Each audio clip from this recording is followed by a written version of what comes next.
하셨느니라. 아멘. 그래도 내일이 되면 괜찮겠지. 그리고 이 어려움을 버티다 보면 괜찮은 날이 오겠지.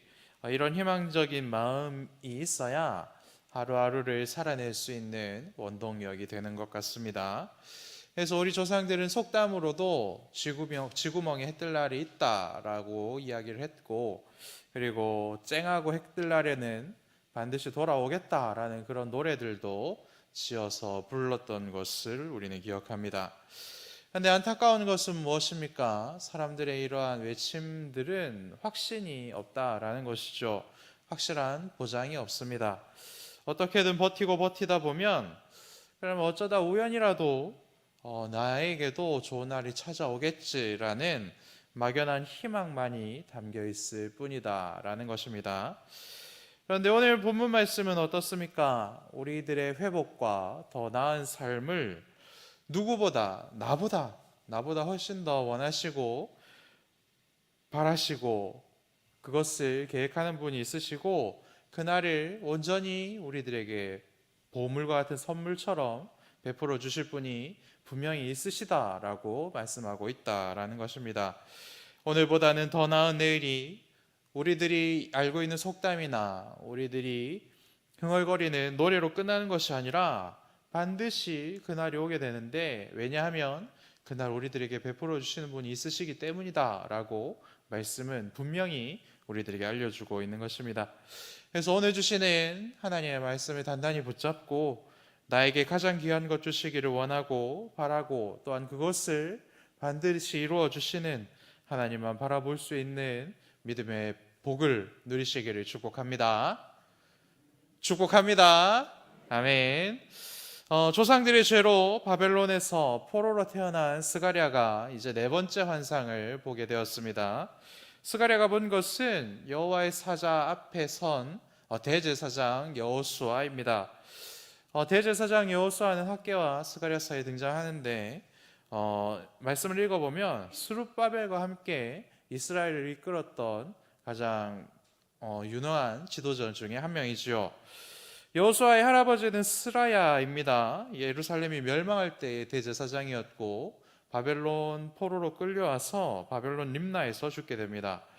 그의 아버지 여호사닥은 포로로 잡혀갔고 바벨론에서 여호수아를 낳았습니다. 그리고 스가랴처럼 바벨론에서 태어난 여호수아는 스룹바벨과 함께 유대로 귀환하는 유대인의 지도자이지요. 3절까지 말씀을 보면 이스라엘 백성들을 대표해서 대제사장 여호수아가 재판을 받고 있는 모습을 우리가 볼 수가 있습니다. 3절 말씀을 보면 대제사장 여호수아는 더러운 옷을 입고 하나님 앞에 서 있고, 그리고 그를 비난하고 그의 죄를 계속해서 떠들어대는 사탄이 옆에 있다라는 것을 우리는 확인할 수가 있지요. 더러운 옷을 입고 재판정에 서 있는 그 여호수아를 향해서 사탄은 단 한순간도 쉬지 아니하고 그의 죄와 그 이스라엘의 더러운 죄를 계속해서 이야기를 하고 있습니다. 악함과 추한 것을 계속해서 드러내고 있는 것이죠. 하나님의 은혜를 받을 자격이 하나도 없다라는 것을 사탄은 계속해서 하나님께 강조하고 있는 것입니다. 사탄이 하는 일은 이것 하나이지요. 은혜 받을 자격이 없는 자를 향해서 집요하게, 그리고 결코 포기하지 않고 은혜 받을 자격이 없는 자다라는 사실을 계속해서 떠들어댑니다. 우리 중 누구도 이 사탄의 외침에서 자유로울 수 없지요. 이 사탄이 하는 말은 팩트이고 그리고 사실입니다. 우리의 모든 행실들을 이 사탄이 기억하고 있고 그것을 계속해서 재판장에게, 그리고 재판장에 서 있는 나에게 계속해서 외치는 것입니다. 그런데 굉장히 놀랍고 은혜로운 말씀은 무엇입니까? 그렇게 이스라엘의 죄와 여호수아의 죄를 떠들어대는 사탄의 말을 듣고서 하나님께서 누구를 책망하십니까? 여호수아를 책망하지 않으시고 그렇게 계속해서 죄를 떠들어대는 사탄을 향해서 책망하고 계신다라는 것입니다. 하나님께서 사탄의 외침과 고발을 막아주신다. 이것이 오늘 본문을 통해서 우리가 확인할 수 있는 은혜의 말씀이지요. 사탄은 우리의 죄와 연약함을 계속해서 끄집어내고 내가 그 사탄의 말에 귀를 기울이게 만들고 그것을 계속해서 묵상하게 만들어서 나는 하나님 앞에 설 수 없는 자구나. 내가 이렇게 더러운 옷을 입고 어떻게 하나님 앞에 설 수 있겠는가라는 그런 상실과 시리에 빠지도록 만들지만 결국 하나님이 정죄하시는 것은 연약하고 흠이 많고 더러운 옷을 입고 있는 내가 아니라 언제나 사탄이다라는 것을 여러분들 잊지 마시기 바랍니다. 그렇기 때문에 우리는 사탄처럼 계속해서 나의 죄와 다른 사람의 죄를 드러내는 그런 삶을 사는 것이 아니라 더러운 옷을 입고 있으나 하나님의 은혜가 필요합니다라는 은혜를 갈구하는 자처럼 너무나도 확실한 죄인입니다라는 그 고백이 담겨있는 사람들처럼 살아야 되는 것이지요. 이러한 재판과 이러한 하나님의 은혜가 죄를 고백하는 자들에게는 유효하지만 끝까지 내가 죄가 없다라고 이야기하는 사탄의 자손들에게는 적용이 되지 않는다라는 것을 우리는 발견할 수 있어야 합니다. 그래서 오늘 주신 말씀을 더욱 깊이 읽으시고 묵상하셔서 누구도 빼앗을 수 없는 그 은혜를 누리시기를 여러분들 다시 한번 축복하고 부탁드립니다. 그러면 우리 중에 누가 하나님 앞에 휘황찬란한 옷을 입고 설 수 있는 것입니까? 하나님의 아들 예수님 외에는 누구도 그럴 수가 없지요. 대제사장 여호수아를 비롯하여 이스라엘의 모든 사람들도 마찬가지입니다. 그리고 저와 여러분도 마찬가지이지요. 그런데 하나님께는 계획이 있습니다. 어떤 계획 말입니까? 할아버지와 아버지가 당한 고난 중에도 끝까지 하나님을 붙들고 하나님의 때를 기다렸던 자들을 회복해 하실 그러한 계획이 있다라는 것입니다. 이들이 견뎌낸 시간들도 결코 만만한 시간들이 아니었습니다. 견디기 힘들고 하나님을 떠나기에 충분한 그러한 시간들이었지요. 마치 불에서 꺼낸 그슬린 나무처럼 말입니다. 지금 강릉에 산불이 심하게 났다라는 기사들을 우리가 계속 보고 있습니다. 그 맹렬한 불 한가운데에서 나무가 온전히 살아있다라는 것은 불가능하지요. 멀쩡해 보여도 뿌리가 다 타버리거나 아니면 속까지 다 타버려서 수처럼 되는 것이 불 가운데에 있는 나무의 운명이지 않습니까? 하지만 그 나무를 누군가 보호해 준다면 그 나무는 겉은 타게 되지만 속은 안전하게 될 것이다. 이것이 오늘 하나님께서 우리들에게 주시는 말씀입니다. 이스라엘 백성들은 하나님께서 주신 벌을 잘 받았습니다. 불평하고 불만으로 가득 차서 하나님과 더 멀어질 수도 있었지만 그 길을 선택하지 않았다라는 것이죠. 그들 마음속에 있는 죄를 하나님께서 주신 시련과 고난을 묵묵히 버티는 그것으로 참아내었고, 그리고 그 기회를 통하여서 자신들의 죄를 계속해서 씻어내고 다시 한번 씻어내었습니다.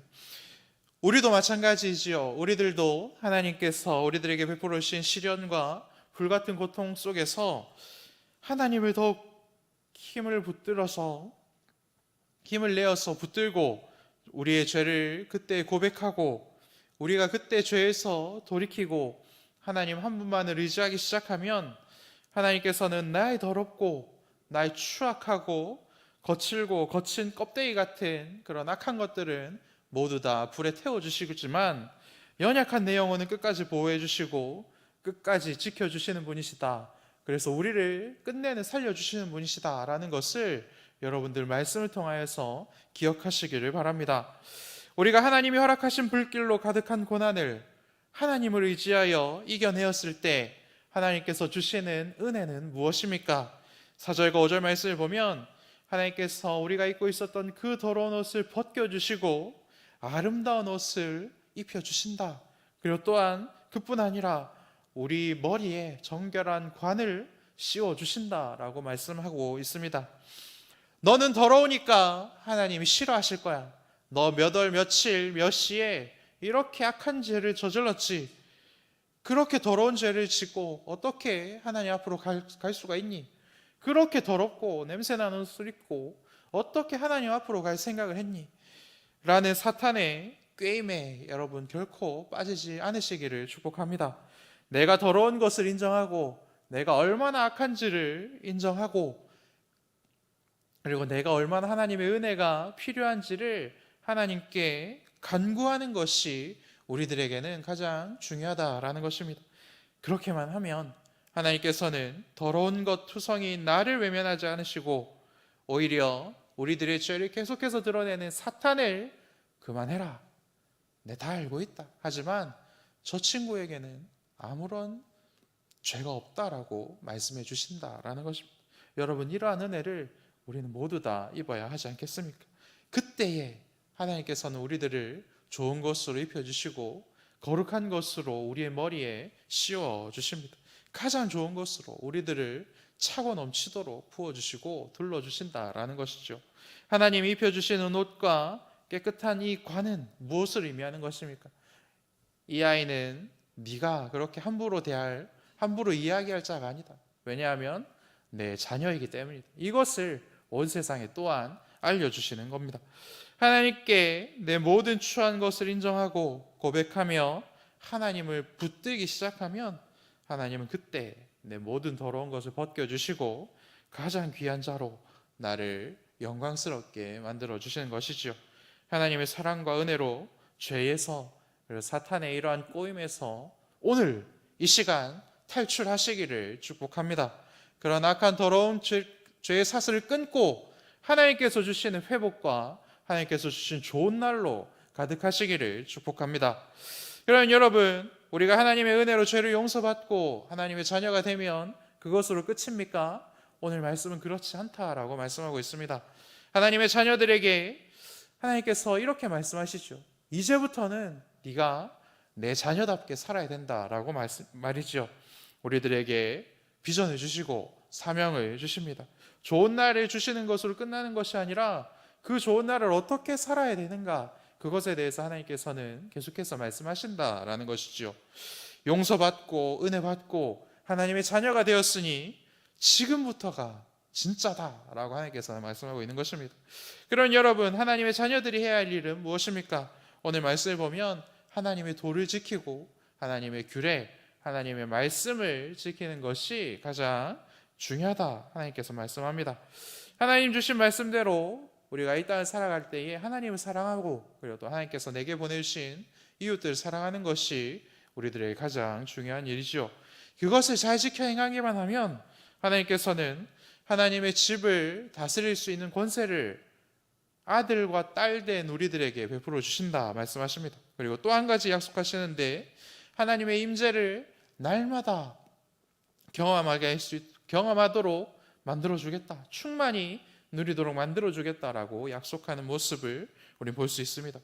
여러분, 하나님의 임재를 날마다 경험하는 것, 그리고 매 순간 경험하는 것, 그것이 우리가 이 땅에서 누릴 수 있는 가장 큰 복입니다. 왜 그렇습니까? 궁녀가 되는 것도 어렵지만 궁녀가 되어서 왕궁에 들어가는 것으로 끝나는 것이 아니지요.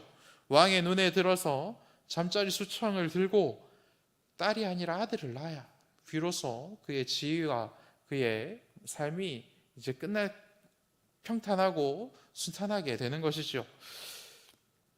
왕의 눈에 들지 못하여서 왕을 한 번도 만나지 못하는 궁녀들이 대부분이었다라고 역사는 기록하고 있습니다. 그런 궁녀들은 어떻게 해야 됩니까? 왕도 한번 못 만나보고 그리고 왕만 못 만날 뿐만 아니라 평생을 홀로 살아야 되는 것이죠. 높은 지위에 오르지도 못합니다. 그렇다면 궁녀가 되는 것이 무슨 의미가 있겠습니까? 마찬가지로 우리가 하나님의 자녀가 되었다면 매일 매 순간 우리 하나님 아버지를 만나고 하나님께서 나를 인도하시고 하나님께서 나를 향한 놀라운 계획이 있다는 것을 계속해서 경험해야 하는 것입니다. 그것이 우리가 누릴 수 있는 가장 큰 복이다라는 것입니다. 하나님의 나라에 하나님의 자녀로 들어갔는데 그런데 그곳에서 하나님을 단 한 번도 만나지 못한다면 그것만큼 비참한 것이 어디 있겠습니까?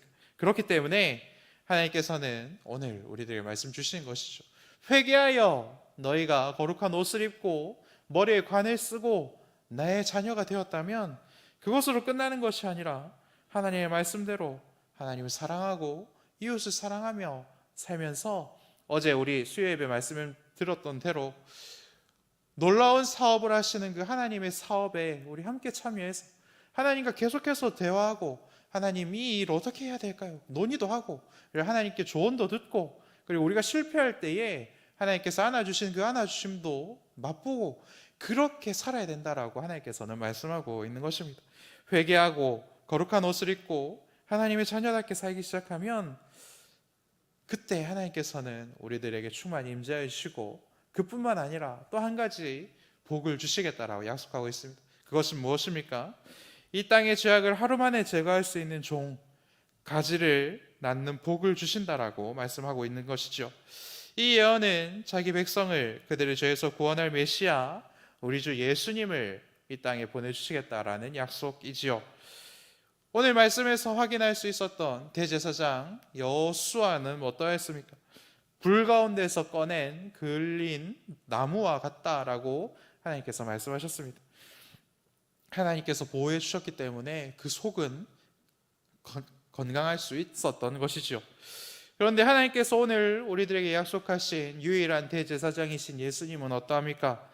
단 하루에 우리의 죄를 해결하시기 위해서 자신의 십자가 위에서 단번에 자신의 속죄제물로 드렸지요. 그래서 우리의 유일하신 대제사장이신 예수님은 그의 겉도 그리고 그의 속도 불구덩이에 아낌없이 내던져 주셨고 온전히 죽어 주셨습니다. 유일하게 예수님만이 우리의 죄를 대신해서 죽어줄 수 있으신 분이기 때문에 그렇지요. 그래서 이러한 예수님의 온전한 사랑 때문에 우리는 오늘 하루를 살아갈 힘을 얻는 것입니다. 이러한 예수님의 희생 때문에 우리들에게 좋은 날, 해뜰 날이 보장되어 있는 것이죠. 말씀을 정리하겠습니다. 사랑하는 여러분, 사탄의 외침에 속아 넘어가지 마시기를 축복합니다. 그리고 혹시라도 속아서 넘어져 계시다면 다시 한번 일어서시고 그 더럽고 그 추악한 옷을 입고 하나님 앞에 서시는 은혜를 누리시기를 바랍니다. 더러운 옷을 입고 하나님 앞에 가야 우리는 그 옷을 벗겨주시는 하나님의 은혜를 누릴 수 있는 것이지요. 그러니 여러분 오늘 하루 하나님 제게 은혜가 필요합니다. 저를 용서해 주십시오. 저를 도와주십시오 라는 기도로 여러분의 영혼을 채우시기를 축복합니다. 그래서 하나님께서 베풀어 주시는 모든 시간들을 버티고 또한 버텨내시기를 축복합니다. 그러면 하나님은 우리의 모든 더러운 것을 벗겨주시고 하나님의 가장 귀한 것으로 우리를 덮어주십니다. 그러면 쨍하고 해뜰 날이 우리들에게 그냥 오는 것이 아니라 우리들의 노력 때문에 오는 것이 아니라 예수께서 자신의 온몸을 불태워 단번에 하나님께서 드린 그 이유 때문에 우리들에게 하나님께서 너무나도 놀랍고 우리는 상상하지도 못했던 좋은 날을 베풀어 주시는 것입니다. 그러한 선물을 우리 모두 누리시기를 축복합니다.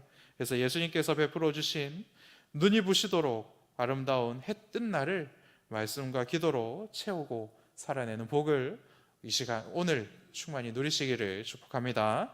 기도하겠습니다. 하늘에 계신 우리 아버지, 아버지의 이름을 거룩하게 하시며 아버지의 나라가 오게 하시며 아버지의 뜻이 하늘에서와 같이 땅에서도 이루어지게 하소서. 오늘 우리에게 일용할 양식을 주시고 우리가 우리에게 잘못한 사람을 용서하여 준 것 같이 우리 죄를 용서하여 주시고 우리를 시험에 빠지지 않게 하시고 악에서 구하소서. 나라와 권능과 영광이 영원히 아버지의 것입니다. 아멘.